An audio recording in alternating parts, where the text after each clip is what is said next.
New tonight at 10, the city of Huntsville says their landscapers will continue to use Roundup weed killer. This comes after a jury in California ruled the product gave a man cancer, and they awarded him $80 million in damages.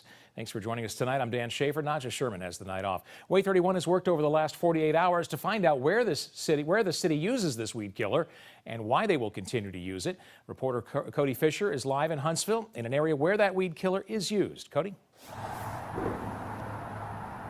Dan, right now I'm underneath a bridge in a public right-of-way, and the city tells me they use Roundup in areas like this to take care of weeds, and they also use it on the top of drainage ditches. Now, the city tells me that only very certified technicians are allowed to use this weed killer because of the chemical that's inside of it. Now, I have not been able to talk to any of those technicians, but I went to a nursery to talk to a professional about the weed killer and to find out if people in Huntsville are going to continue to use it.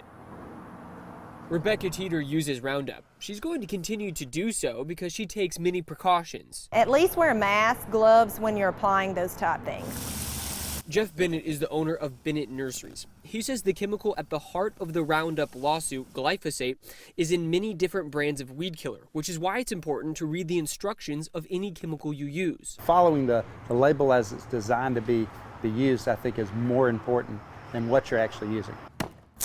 If the outcome of this lawsuit is scaring you away from using chemical weed killers with extensive warning booklets on the back, there is an alternative. This is an alternative.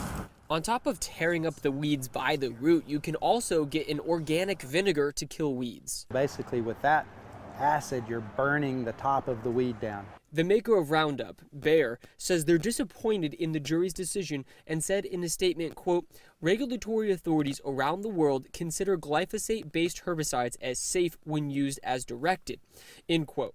A study by the International Agency for Research in Cancer showed glyphosate is a probable carcinogen. For Teeter, the use of a chemical weed killer boils down to knowing what you're dealing with. You read instructions and you're warned that you know what you do and don't need to do when using chemicals, so I think it's common sense.